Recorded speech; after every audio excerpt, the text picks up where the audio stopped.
myself, Jagdish Bhakhar, Mechanical Engineering Department, Dr. Subhas Technical Campus, Junagadh.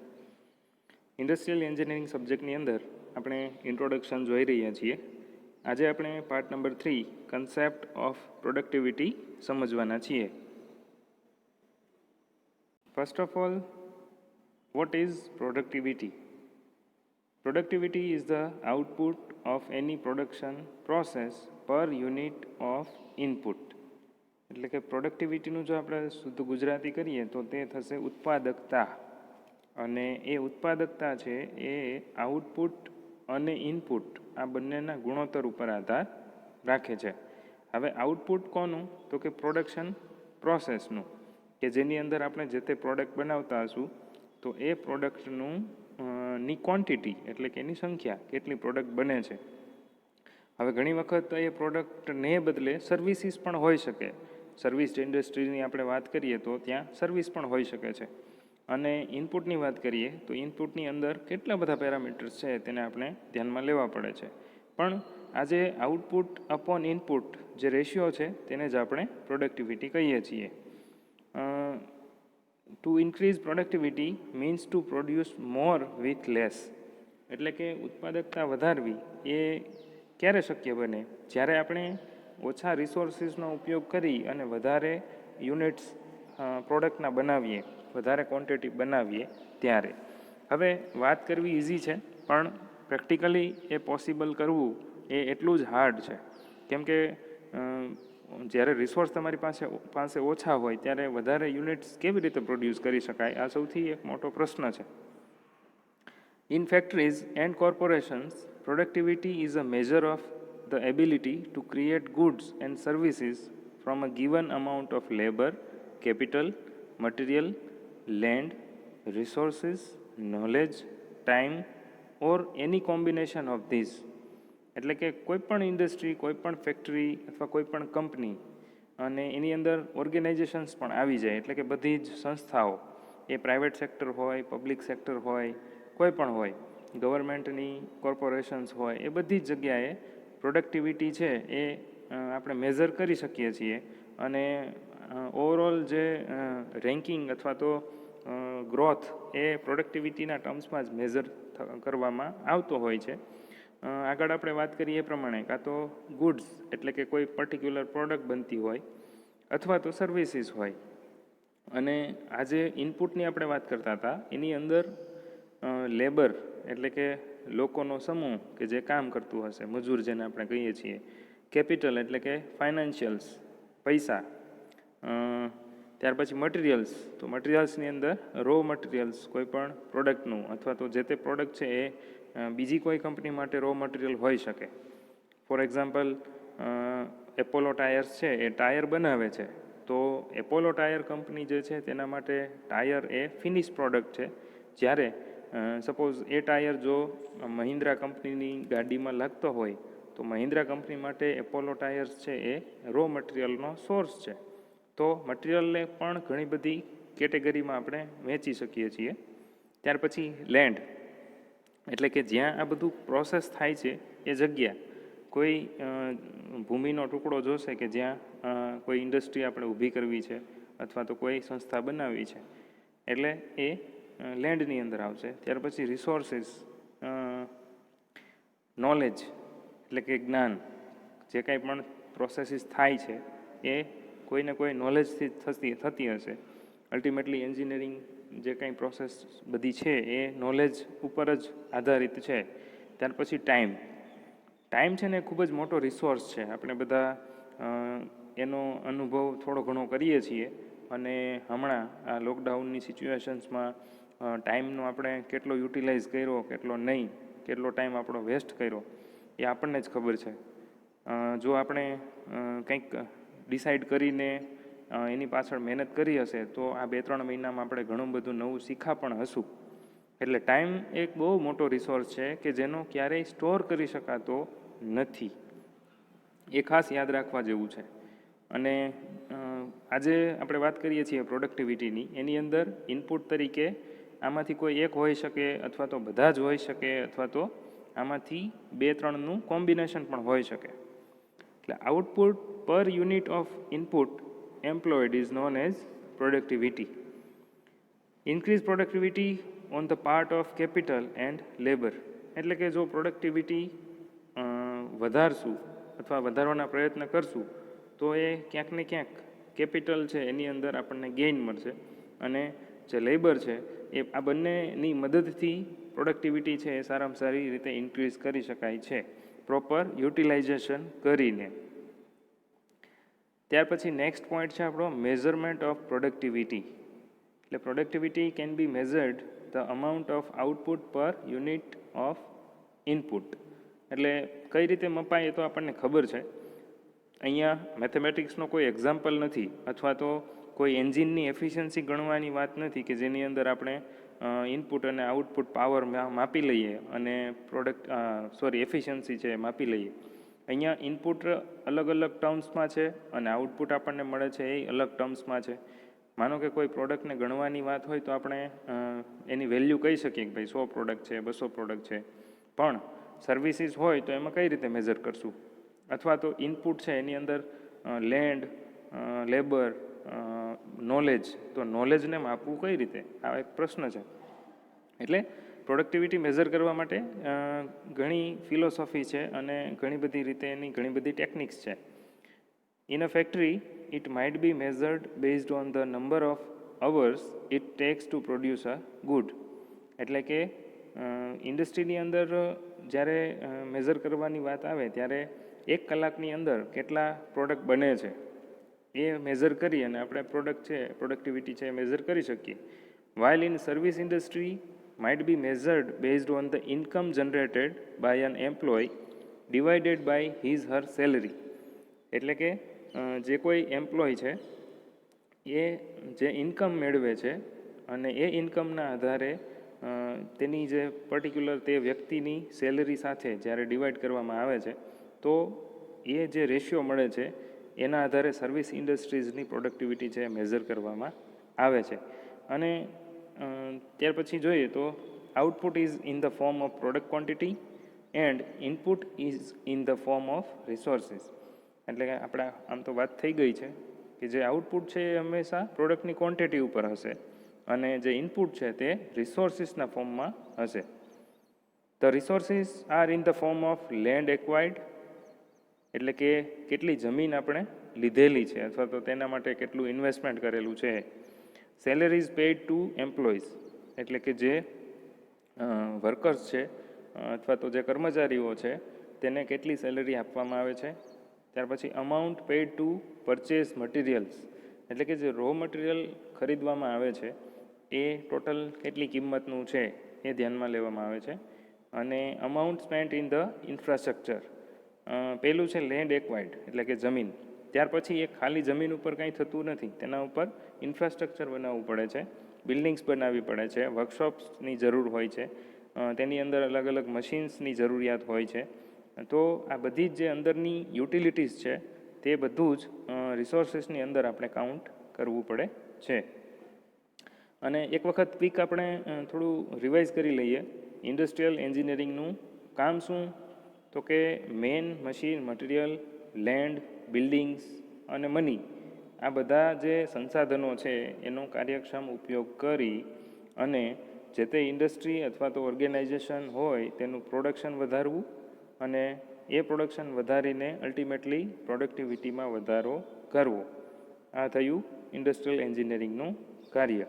અને એ કાર્યનો સૌથી પ્રાયોરિટીનો કોઈ જો હેતુ હોય તો તે છે પ્રોડક્ટિવિટી ઇમ્પ્રૂવ કરવી.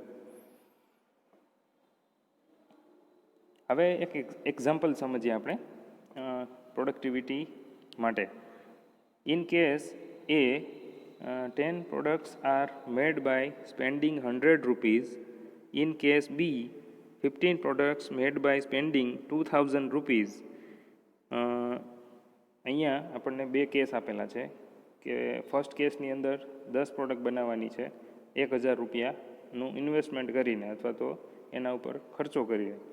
કેસ બીની અંદર 15 પ્રોડક્ટ બનાવવાની છે અને તેના માટેનો જે ખર્ચો છે એ 20 રૂપિયા છે. હવે આપણને કોઈ પૂછશે કે ભાઈ કેસ એ સારું કે કેસ બી સારું, પ્રોડક્ટિવિટી કેમાં સારી છે?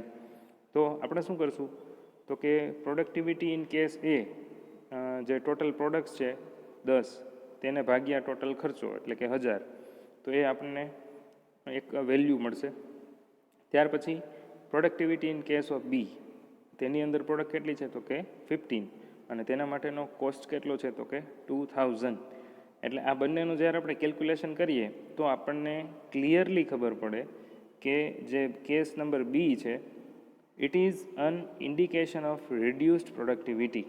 એટલે કે આમ આપણે ક્લિયરલી વિચારીએ કે ભાઈ 1000 રૂપિયામાં 10 પ્રોડક્ટ બને છે અને 2000 રૂપિયામાં 15 પ્રોડક્ટ બને છે, તો જે પ્રોડક્ટ બનાવવાનો ખર્ચો છે એ પર પ્રોડક્ટ ઓછો શેમાં આવશે તો કે કેસ નંબર 1ની અંદર. હવે જેમાં ખર્ચો ઓછો આવે છે એની પ્રોડક્ટિવિટી સારી હોય, એટલે આપણે એવું કહી શકીએ કે ભાઈ અહીંયા કેસ નંબર બી છે તેની અંદર પ્રોડક્ટિવિટી છે એ કેસ નંબર એ કરતાં સારી નથી, ખરાબ છે એવું આપણે કહી શકીએ છીએ. ત્યાર પછી પ્રોડક્ટિવિટી બેનિફિટ્સ. પ્રોડક્ટિવિટી વધારીને અથવા તો ઉત્પાદકતાના ફાયદાઓ શું છે, ઉત્પાદકતા હોવી જોઈએ તો એના ફાયદા કંઈક હશે. ઇન્ક્રીઝ ઇન ઇન્કમ અથવા તો પ્રોફિટેબિલિટી, સમજી શકાય એવી વાત છે કે ભાઈ પ્રોડક્ટિવિટી વધે છે તો ઇન્કમ વધશે અથવા તો જે તે કંપનીની જે પ્રોફિટેબિલિટી છે એ વધશે. અને આગળ આપણે તેની અલગ અલગ ક્ષેત્રોમાં એના ઉપયોગો જોયા, તો એની અંદર બેન્કિંગ સેક્ટર હતું, ઇન્ફ્રાસ્ટ્રક્ચર ડેવલપમેન્ટ હતું, ટૂંકમાં ઘણી બધી એવી વસ્તુઓ હતી કે જેને આપણને યુઝ્યુઅલી ધ્યાનમાં લેતા ન હોઈએ, તો એ બધી જગ્યાએ ઇન્કમ અને પ્રોફિટેબિલિટીની વાત તો હશે જ. સેકન્ડ છે લોવરિંગ રનિંગ કોસ્ટ ઓર ઓપરેશનલ કોસ્ટ. હા, આ મહત્ત્વનો પોઈન્ટ છે કે જે ઓપરેશનલ કોસ્ટ છે કે જે રોજ માટેના નિશ્ચિત ખર્ચાઓ છે, પ્રોસેસીસ માટેના, એડમિનિસ્ટ્રેશનના, તો એ બધા જે રનિંગ કોસ્ટ અથવા તો ઓપરેશનલ કોસ્ટ છે તેને ઘટાડવાનું કામ એ પ્રોડક્ટિવિટી થ્રુ થઈ શકે છે. થર્ડ છે maximising the use of all of companies resources such as land, equipments, machineries, factory workers etcetera. એટલે જે કંઈ રિસોર્સિસ છે એ એનો પ્રોપર યુટિલાઇઝેશન આના મદદથી થઈ શકશે. કોઈ ઇન્ડસ્ટ્રી નક્કી કરે કે આપણે પ્રોડક્ટિવિટી વધારવી છે તો એના માટે એને ફરજિયાત આ બધું વસ્તુ કરવી જ પડશે. કંપની પાસે જેટલા રિસોર્સિસ છે એ રિસોર્સિસને પ્રોપર યુટિલાઇઝ કરવા, એની અંદર સપોઝ જે લેન્ડ છે તો એ લેન્ડ, માનો કે કોઈ મોટી ઇન્ડસ્ટ્રી હોય તેની પાસે 10 એકર જમીન હોય તો એ 10 એકરમાંથી જો એ 5 એકરમાં જ પોતાનો પ્લાન્ટ બનાવે ને 5 એકર છે એમને એમ ખુલ્લી રહેવા દે તો એ પ્રોપર યુટિલાઇઝેશન નથી. એ કંપનીને એ એવી રીતે ડેવલપ કરે કે જેથી એ જેટલી જમીન છે એનો પૂરેપૂરો ઉપયોગ કરી શકે, તેના માટે સ્ટોર હાઉસ બનાવી શકે, મટીરિયલ ટેસ્ટિંગ માટે અલગ યુનિટ બનાવી શકે, એ પોતે ડિસાઇડ કરશે, પણ પ્રોપર યુટિલાઇઝેશન ઇક્વિપમેન્ટનું, મશીનરીનું અને વર્કર્સનું થવું જોઈએ. સપોઝ કોઈ કંપનીની અંદર 100 માણસો કામ કરે છે એઝ અ વર્કર, તો જ્યારે કંપની પાસે પુષ્કળ પ્રમાણમાં કામ છે અને આમ તો કામ છે કે કંપનીની અંદર ક્યારેય પૂરું થવાનું ના હોય એ પ્રમાણે જેનું શિડ્યુલિંગ કરેલું હોય, પણ છતાં પણ એવું ધ્યાનમાં આવે કોઈ સુપરવાઇઝરને કે 10 વર્કર છે એ સાવ ફ્રી બેઠા છે, એની પાસે કોઈ કામ નથી, તો એનો મતલબ એવો થયો કે ત્યાં જે વર્કર્સ છે અથવા તો મેન પાવર છે તેનું પ્રોપર યુટિલાઇઝેશન થયેલું નથી. નેક્સ્ટ છે gaining a greater share of the market. આ બહુ ઇમ્પોર્ટન્ટ પોઈન્ટ છે. માર્કેટની અંદર વધારેમાં વધારે બ્રાન્ડિંગ થાય, વધારેમાં વધારે લોકો છે એ જે તે કંપનીની પ્રોડક્ટ છે એ ખરીદે, એનો યુઝ કરે અને એ પોતે યુઝ કરીને સેટિસ્ફાઈ થાય, એ જ ખરા અર્થમાં કોઈ પણ કંપનીની સારામાં સારી પ્રોડક્ટિવિટી છે એ સૂચવે છે. ત્યાર પછી more cash flows mean more opportunity for the company to expand and grow. એટલે સ્વાભાવિક છે કે જે તે કંપનીની વધારે પ્રોડક્ટ સેલ થશે તો એની ઇન્કમ વધશે, કેશ ફ્લો વધશે અને કંપની છે એ એક્સપાન્ડ અથવા તો ગ્રો થઈ શકશે. કોઈ કંપનીનો બિઝનેસ સૌથી સારામાં સારો ચાલતો હોય તો જે વધારે ગ્રો કરી શકે. જેટલું પ્રોડક્શન થાય છે એ બધું પ્રોડક્શન જો સેલ થતું હોય ટાઈમ ટુ ટાઈમ અને એમાં ઇન્ક્રીઝ આવતો હોય, સેલ્સ વેલ્યુ વધતી હોય, તો એ કંપની છે એ સારામાં સારી રીતે ગ્રો કરી શકે છે. નેક્સ્ટ છે constraints problems in increasing productivity. એટલે આપણને વાતો કરવી બહુ સારી લાગે છે કે ભાઈ આપણે પ્રોડક્ટિવિટી ઇન્ક્રીઝ કરવી જોઈએ, એનાથી ઘણા બધા ફાયદા થાય છે, અલ્ટિમેટલી ગ્રોથ વધે છે, ઇન્કમ વધે છે, પ્રોફિટેબિલિટી વધે છે. પણ એટલું ઇઝી નથી, અને એ ઇઝી એટલા માટે નથી કે ત્યાં કેટલાક પ્રોબ્લેમ્સ ઊભા છે અથવા તો કેટલાક કન્સ્ટ્રેન્ટ ઊભા છે, અને એ કન્સ્ટ્રેન્ટ છે કેવા ફોર્મમાં છે એ આપણે આગળ જોઈએ. ફર્સ્ટ છે ગવર્મેન્ટ રેગ્યુલેશન્સ, એટલે કે જે સરકારી નીતિ નિયમો છે તે. હવે એની અંદર શું શું આવે છે તો કે વેરિયસ ટેક્સેશન્સ, ટેક્સ, બરાબર, આપણને બધાને થોડો ઘણો ટેક્સ વિશે ખ્યાલ હશે. ત્યાર પછી એન્વાયરમેન્ટ લોઝ.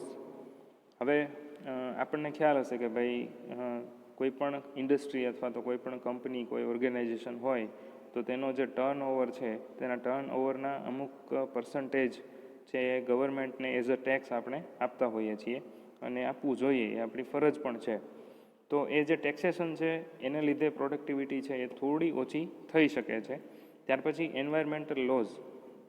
સપોઝ કોઈ કેમિકલ ઇન્ડસ્ટ્રી છે, તો કેમિકલ ઇન્ડસ્ટ્રીની અંદર જે કંઈ પણ કેમિકલ રો મટીરિયલ તરીકે અથવા તો ફિનિશ પ્રોડક્ટ તરીકે અથવા તો વેસ્ટ પ્રોડક્ટ તરીકે કોઈક કેમિકલ બનતું હશે, તો એનું યુટિલાઇઝેશન કરવું, એને ક્યાં સ્ટોર કરવું, કેવી રીતે એને નાબૂદ કરવું, આ બધા કંપની માટે પ્રોબ્લેમ્સ હોઈ શકે છે.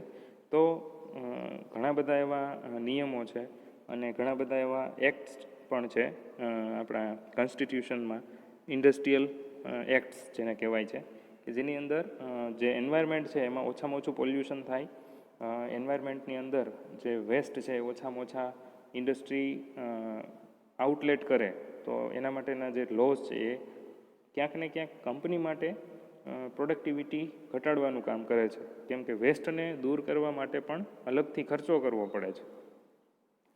ત્યાર પછી રજિસ્ટ્રેશન એન્ડ અપ્રુવલ્સ.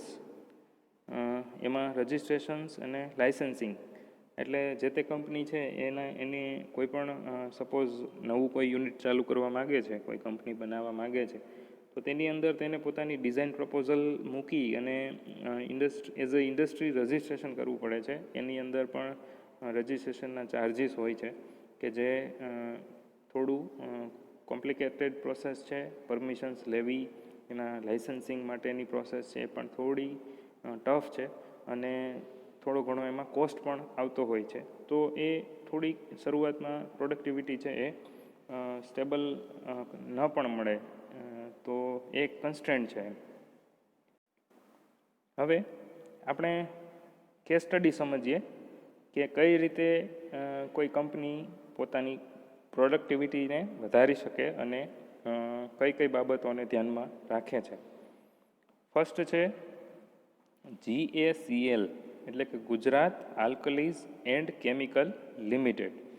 અહીંયા એના માટે એક સ્ટેટમેન્ટ આપેલું છે, it improves productivity by reducing cost. એટલે આ કંપની છે એણે કોસ્ટમાં ઘટાડો કરી અને પોતાની પ્રોડક્ટિવિટી ઇમ્પ્રૂવ કરી છે. કઈ રીતે? તો કે the company introduced an Australian device called surface miner.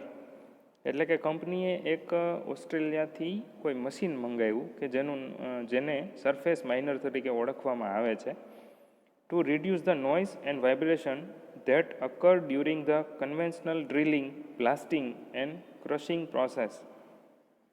એટલે આ થોડું ટેકનિકલ થયું કે જે ગુજરાત આલ્કલીઝ અને કેમિકલ લિમિટેડ છે તેની અંદર જે પ્રોસેસીસ થાય છે અલગ અલગ ડ્રિલિંગ માટેની, બ્લાસ્ટિંગની અને ક્રશિંગ પ્રોસેસીસ, તો એની અંદર શરૂઆતમાં ખૂબ જ નોઇસ જનરેટ થતો હતો અને ખૂબ જ વાઇબ્રેશન આવતું હતું. તો આ જે નોઇસ અને વાઇબ્રેશન છે એ ઓછું થાય અથવા તો નહિવત કરી શકાય, એના માટે થઈને ઓસ્ટ્રેલિયન જે કંપની છે તેની પાસેથી એમણે સરફેસ માઇનર લીધું, અને તેના લીધે એને અલ્ટિમેટલી લોકોની હેલ્થ સારી થાય અથવા તો ફિઝિકલ કાંઈ પ્રોબ્લેમ ના થાય. નોઇસ અને વાઇબ્રેશન વસ્તુ એવી છે કે એ આજુબાજુનું એન્વાયરમેન્ટને પોલ્યુશન આપશે, નોઇઝ પોલ્યુશન વધારશે, અને જે કામ કરે છે એની હેલ્થ ઉપર, એના શરીર ઉપર એની ઇફેક્ટ આવશે લોંગ ટર્મ. તો આ ના થાય એટલા માટે આ જે GACL છે તેણે આ પગલું લીધું છે. હવે આને લીધે કદાચ ઇનિશિયલ ઇન્વેસ્ટમેન્ટ એનું વધારે થતું હશે, એને કદાચ આ મશીન અથવા તો જે સરફેસ માઇનર કહેવાય છે ડિવાઇસ લીધું, તો એ ડિવાઇસ માટે એણે ઘણો ખર્ચો કરેલો હશે, પણ એની સામે જે વળતર મળ્યું છે એને એ કયા ફોર્મમાં મળેલું છે, તો કે એ પોલ્યુશન ઓછું કરે છે, લોકોની હેલ્થ છે એનું પણ ધ્યાન રાખે છે, અને એફિશિયન્ટલી માણસ કામ કરશે તો ક્યાંક ને ક્યાંક સારી રીતે કામ કરશે, અને સારી રીતે કામ કરશે તો અલ્ટિમેટલી પ્રોડક્ટિવિટી છે એ વધશે. Use of larger preheater increase production, એટલે જે પ્રીહીટર છે અંદર જે કેમિકલ પ્રોસેસીસ થાય છે અને સ્ટીમ જનરેટ કરવાની હોય છે અને એ બધું અંદરની જે એ આપણે તમે થર્મલ એન્જિનિયરિંગની અંદર ભણી ગયા પ્રીહીટર, તો એનું જે કામ છે એ સારી રીતે કરી શકે એટલા માટે લાર્જર પ્રીહીટર મૂકી દીધું, અને જેથી કરીને એનું જે પ્રોડક્શન છે એ વધ્યું. પ્રોડક્શન વધ્યું એટલે અલ્ટિમેટલી પ્રોડક્ટિવિટી પણ વધશે જ. અહીંયા ખાસ જો શબ્દો ઉપર ભાર આપશો તો પ્રોડક્શન અને પ્રોડક્ટિવિટી આ બંને અલગ વસ્તુ છે. પ્રોડક્શન એટલે ઉત્પાદન અને પ્રોડક્ટિવિટી એટલે ઉત્પાદકતા. ઉત્પાદન છે એ ઇન ટર્મ્સ ઓફ યુનિટ્સ હોય કે ભાઈ નંબર ઓફ પ્રોડક્ટ્સ, આટલી આ પ્રોડક્ટની આટલી સંખ્યા, એ પ્રોડક્શન થયું, બરાબર. પણ પ્રોડક્ટિવિટી છે એ એક રિસોર્સ બેઝડ મેઝરમેન્ટ છે. સેકન્ડ કેસ સ્ટડી છે વોલમાર્ટની. Walmart improves its productivity by increasing efficiency use of electronic data interchange. હવે આપણે બધાને વોલમાર્ટ કંપની વિશે કદાચ ઓછો ખ્યાલ હશે, એને બદલે આપણે એના જેવી જ એક બીજી કંપની લઈએ, ડીમાર્ટ. અલ્ટિમેટલી ડીમાર્ટ છે વોલમાર્ટ ઉપરથી જ આવેલું છે. વોલમાર્ટ છે ફોરેન કંપની છે, ડીમાર્ટ છે આપણી ઇન્ડિયન કંપની છે. તો એ જે ડીમાર્ટની અંદર આપણે ખ્યાલ છે કે ભાઈ એક મોલ છે કે જેની અંદર બધી જ વસ્તુઓ છે આપણને મળે છે, આપણે શોપિંગ કરવા માટે ત્યાં જઈએ છીએ. તો એ લોકોએ પોતાની પ્રોડક્ટિવિટી વધારી. કેવી રીતે? તો કે બાય ઇન્ક્રીઝિંગ એફિશિયન્સી, પોતાની એફિશિયન્સી છે કાર્યક્ષમતા વધારી. હવે કાર્યક્ષમતા કઈ રીતે વધારી શકાય? તો એના માટે એ લોકોએ ઇલેક્ટ્રોનિક ડેટા ઇન્ટરચેન્જ કરીને કે જે તે પ્રોડક્ટ છે એના ઉપર જે બારકોડ સ્ટીકર લગાવેલા હોય છે એને આપણે ઇલેક્ટ્રોનિક ડેટા ઇન્ટરચેન્જ કહી શકીએ. સપોઝ આપણી આજુબાજુમાં ઘણા બધા કરિયાણા સ્ટોર્સ હશે અથવા તો બીજી ઘણી બધી શોપ્સ હશે કે જેની અંદર આપણે જઈએ છીએ કોઈ વસ્તુ લેવા માટે, તો એ વસ્તુ આપણે માંગીએ એટલે જે દુકાનવાળો છે આપણને આપે છે અને આપણે એની સામે એને પૈસા આપીએ છીએ. ઘણી વખત એવું બને કે આપણી પાસે બહુ લાંબુ લિસ્ટ હોય વસ્તુ લેવા માટેનું, 10-15 આઈટમ લેવાની હોય, તો એ લિસ્ટ આપણે આપીએ એટલે એ આપણને વસ્તુ આપે અને પૈસાની કેલ્ક્યુલેશન કરી અને પછી આપણને આપે છે. પરંતુ મોલની અંદર શું હોય? ઇલેક્ટ્રોનિક આખી સિસ્ટમ હોય. જે પ્રોડક્ટ તમારે લેવી છે એ પ્રોડક્ટ ઉપર એક બારકોડ સ્ટીકર લગાવેલું હોય. તમારે જેટલી પ્રોડક્ટ લેવી હોય એટલી તમે એક બાસ્કેટની અંદર લો અને જે કાઉન્ટર છે ત્યાં તમે જાઓ છો.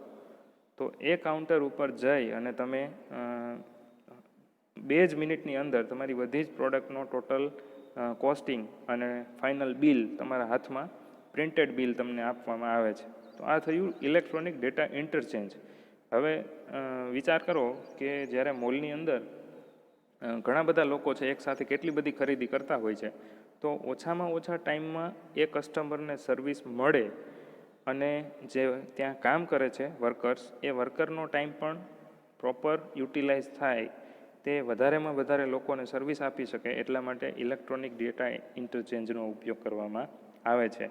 એટલે એ સામાન્ય રિટેલર માટે પોસિબલ નથી, પરંતુ જ્યારે મોટા યુનિટની આપણે વાત કરતા હોઈએ ત્યારે એ ખૂબ જ ઉપયોગી અને ખૂબ જ પ્રોડક્ટિવિટી વધારે એવી રીતની સિસ્ટમ છે. એટલે આપણે કમ્પેર કરી શકીએ કે ફોર એક્ઝામ્પલ આપણે એવું માની લઈએ કે આજે જે મોલની અંદર બારકોડ કે સ્કેનિંગ થાય છે એ ન થતું હોય તો કેટલી પ્રોબ્લેમ્સ આવે, કેટલા બધા લોકોને લાઇનમાં ઊભું રહેવું પડે, કેટલી કલાકોની કલાકો જાય. કેમ કે એક વ્યક્તિનો મેન્યુઅલી હિસાબ કરવા તમે બેસો તો ઘણો બધો સમય છે એ જાય છે. એટલે અલ્ટિમેટલી જે પ્રોડક્ટિવિટી છે એ આવી રીતે વધારી શકાય છે, નવા ટૂલ્સ અને ટેકનિકને ડેવલપ કરીને.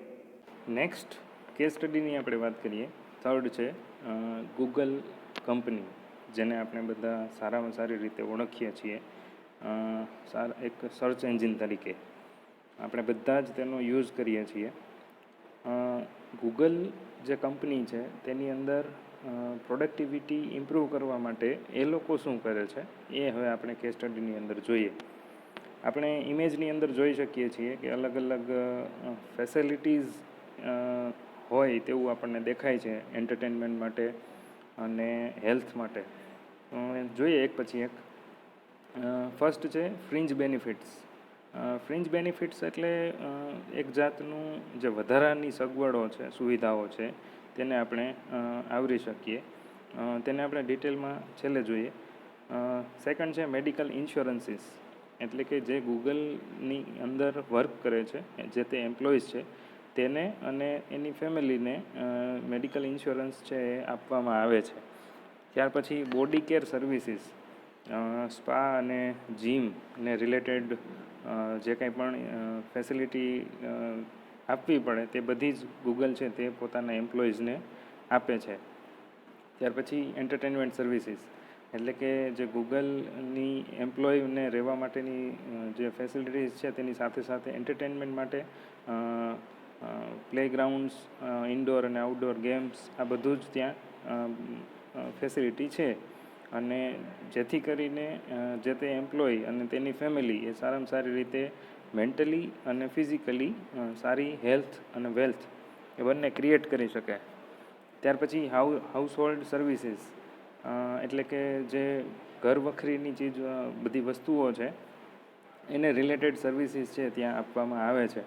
એટલે આપણે જોઈ શકીએ ઇમેજની અંદર કે કેટલાક એમ્પ્લોઈઝ છે તે હિંચકા ઉપર બેસીને એકબીજા સાથે આનંદ કરે છે. ત્યાર પછી એ ગ્રાઉન્ડ ઉપર કોઈ જે સાયકલિંગ કરીને એક ફોટો એવો પણ છે. ત્યાર પછી ગિટાર વગાડતા હોય એવી રીતનો એક ઇમેજ છે. પૂલ રમતા હોય એવી રીતની ઇમેજ છે.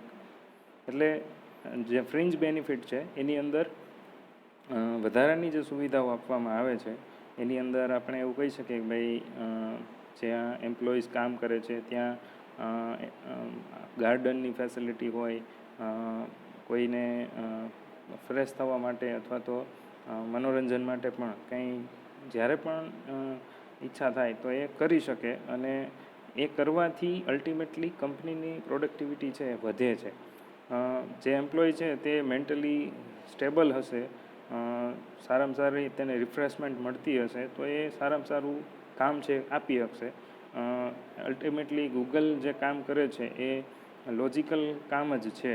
જે સોફ્ટવેર્સ અથવા તો જે બેકગ્રાઉન્ડ થીમ હોય છે કામ કરવાની, એ અલ્ટિમેટલી આખું માઇન્ડ પાવર ઉપર જ કામ કરે છે. તો જેનું માઇન્ડ પાવર વધારે સારી રીતે કામ કરશે એ વધારે એફિશિયન્સી આપી શકશે પોતાની, અને અલ્ટિમેટલી કંપનીની જે એફિશિયન્સી છે એ વધારશે. અને એને લીધે કંપની છે એ પોતાની પ્રોફિટેબિલિટી વધારશે. એટલે આ હતું આખું પ્રોડક્ટિવિટીનો કન્સેપ્ટ. ફરી એકવાર પ્રોડક્શન સિસ્ટમ અને પ્રોડક્ટિવિટી આ બધી ટર્મિનોલોજી છે એ એકબીજાથી અલગ અલગ છે. ક્વિક રિવિઝન આપણે થોડું કરીએ. પ્રોડક્શન કોને કહેવાય? ફોર એક્ઝામ્પલ, સપોઝ કપાસનું જે સ્પિનિંગ છે, વિવિંગ, ડાઈંગ, પ્રિન્ટિંગ, બ્લીચિંગ. જે બ્લીચિંગ છે પર્ટિક્યુલરલી જે કાપડ બને છે એના માટે યુઝ થાય છે. તો આ બધી પ્રોડક્શનની અંદર આવતી વસ્તુઓ છે. અને એના માટે આપણે એવી ડેફિનેશન પણ કહી શકીએ કે ભાઈ જે રો મટીરિયલ છે એ જેની પ્રોપર ક્વોલિટી હોવી જોઈએ અને એની એક પ્રોપર ક્વોન્ટિટી છે. એટલે જે રો મટીરિયલની ગુણવત્તાવાળી અને નિયત જથ્થામાં ઉપયોગી માલસામાનમાં રૂપાંતર કરતી પ્રવૃત્તિને પ્રોડક્શન કહેવાય. એટલે કે રો મટીરિયલમાંથી એક ફિનિશ પ્રોડક્ટ બને અને એ પ્રોડક્ટની જે ક્વોન્ટિટી છે એને આપણે અથવા તો એ બનાવવાની પ્રોસેસ એને આપણે પ્રોડક્શન સિસ્ટમ કહીશું. એટલે કે પ્રોડક્શન સિસ્ટમ એ માણસો, મશીનો અને મટીરિયલની મદદથી એક ચોક્કસ ગુણવત્તા અને નિયત જથ્થામાં ઉપયોગી માલસામાનનું ઉત્પાદન કરતી પદ્ધતિ છે. કે જેને આપણે પ્રોડક્શન સિસ્ટમ કહીએ છીએ. અને પ્રોડક્ટિવિટી આપણે સારી રીતે સમજી ગયા કે ભાઈ જે પ્રોડક્શન સિસ્ટમ છે એની લાક્ષણિકતાને ઉત્પાદકતા અથવા તો પ્રોડક્ટિવિટી કહેવાય. પ્રોડક્શન સિસ્ટમની લાક્ષણિકતા કે જેને આપણે મેથેમેટિકલ જો કેવું હોય તો આઉટપુટ અપોન ઇનપુટનો જે રેશિયો છે તેને પ્રોડક્ટિવિટી કહેવાય છે.